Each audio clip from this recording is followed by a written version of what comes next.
ओम शांति। आज की मुरली का पहला मुख्य पॉइंट है हाईएस्ट चार्ट पर। बाबा कहते हैं अपना चार्ट रखो परंतु लिख नहीं पाते हैं। कहाँ तक बैठ लिखें? अगर लिखते भी हैं तो कभी अप कभी डाउन। हाईएस्ट चार्ट उन्हों का होता है जो कदम कदम श्रीमत पर चलते हैं। बाप तो समझेंगे इन बेचारों को लज्जा आती है, नहीं तो श्रीमत अमल में लानी चाहिए। 1-2% मुश्किल लिखते हैं।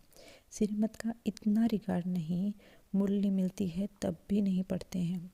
उन्हों को दिल में लगता तो ज़रूर होगा, बाबा कहते तो सच है, हम मुरली नहीं पढ़ेंगे तो औरों को क्या सिखलाएंगे। दूसरा मुख्य पॉइंट है, बाप तो कहते हैं मुझे याद करो तो स्वर्ग के मालिक बनो। इसमें बाप भी आ गया, पढ़ाने वाला भी आ गया, सदगति दाता भी आ गया। थोड़े थोड़े अक्षर में सारा ज्ञान आ जाता है। यहाँ तुम आते ही हो इसको रिवाइज करने। भल बाप भी यही समझ जाते हैं क्योंकि तुम खुद कहते हो हम भूल जाते हैं, इसीलिए यहाँ आते हैं रिवाइज करने। भल कोई करते भी हैं तो भी रिवाइज नहीं होता। तकदीर में नहीं तो तदबीर भी क्या करे।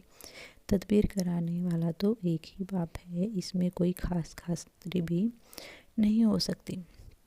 उस पढ़ाई में तो एक्स्ट्रा पढ़ाने के लिए टीचर को बुलाते हैं, यह तो तकदीर बनाने के लिए सबको एक रस पढ़ाते हैं। तीसरा पॉइंट बाबा ने बताया, यह बाप तो सबको एक ही महामंत्र देते हैं, मन मना भव। बस बाप ही एक पतित पावन है, उनकी याद से ही हम पावन बनेंगे। वह तुम बच्चों के हाथ में है, जितना याद करेंगे उतना पावन बनेंगे। सारा मदार हर एक के पुरुषार्थ पर है। चौथा पॉइंट बाबा ने बताया, एक बाप बीज रूप को ही ज्ञान का सागर कहा जाता है। वह इस सृष्टि चक्र में नहीं आते। ऐसे नहीं कि हम आत्मा से परमात्मा बन जाते हैं, नहीं। बाप आप समान नॉलेजफुल बनाते हैं, आप समान गॉड नहीं बनाते। पांचवा पॉइंट बाबा ने बताया, यहाँ बाप के पास भी राय लेने आते हैं। बाबा पैसा है क्या करें, धंधा कैसे करें। बाप कहते हैं यह दुनिया के धंधे आदि की बात यहाँ नहीं लाओ। हाँ, कोई दिल शिकस्त हो जाए तो थोड़ा बहुत आधा देने के लिए बता देते हैं, लेकिन यह मेरा कोई धंधा नहीं है। मेरा धंधा है तुम्हें पतित से पावन बनाकर विश्व के मालिक बनाना। तुमको बाप से श्रीमत सदा लेते रहना है, अभी तो सभी की है आसुरी मत। आगे बाबा ने सतयुग की भाषा शैली के बारे में जिक्र करते हुए कहा, वहाँ तो सुखधाम है, वहाँ कभी ऐसे नहीं पूछेंगे कि राजी खुशी हो, तबीयत ठीक है।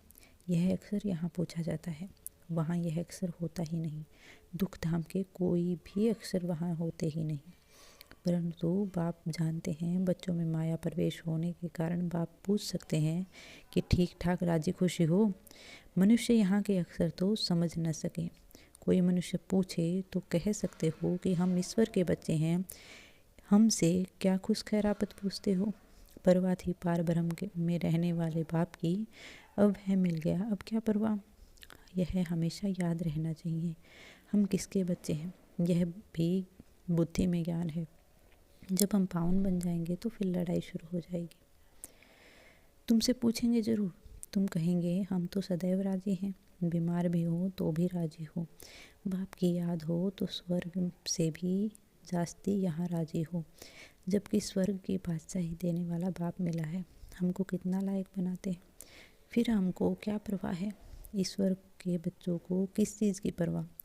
वहाँ देवताओं को भी परवाह नहीं है। देवताओं के ऊपर है ईश्वर, तो ईश्वर के बच्चों को परवाह हो नहीं सकती। धारणा के लिए मुख्य सार में बाबा ने कहा, डेड साइलेंस की सच्ची रूहानी यात्रा करनी है। हम सो का मंत्र सदा याद रखना है, तब चक्रधारी राजा बनेंगे। और दूसरा पॉइंट बाबा ने बताया, मनसा वाचा कर्मणा बहुत शुद्ध रहना है, अंदर कोई भी गंदगी ना हो। कदम कदम सावधानी रखनी है, श्रीमत का रिकॉर्ड रखना है। फिर बाबा ने वरदान में कहा, निर्माणता के गुण को धारण कर सबको सुख देने वाले सुख देवा सुख स्वरूप भव। आप महान आत्माओं की निशानी है निर्माणता। जितना निर्माण बनेंगे उतना सर्व द्वारा मान प्राप्त होगा। जो निर्माण है वह सबको सुख देंगे। जहाँ भी जाएंगे जो भी करेंगे वह सुखदायी होगा। तो जो भी संबंध संपर्क में आए वह सुख की अनुभूति करे, इसीलिए आप ब्राह्मण आत्माओं का गायन है, सुख के सागर के बच्चे, सुख स्वरूप सुख देवा। तो सबको सुख देते और सुख लेते चलो, कोई आपको दुख दे तो भी लेना नहीं। स्लोगन है आज का, सबसे बड़े ज्ञानी वह हैं जो आत्माभिमानी रहते हैं। ओम शांति।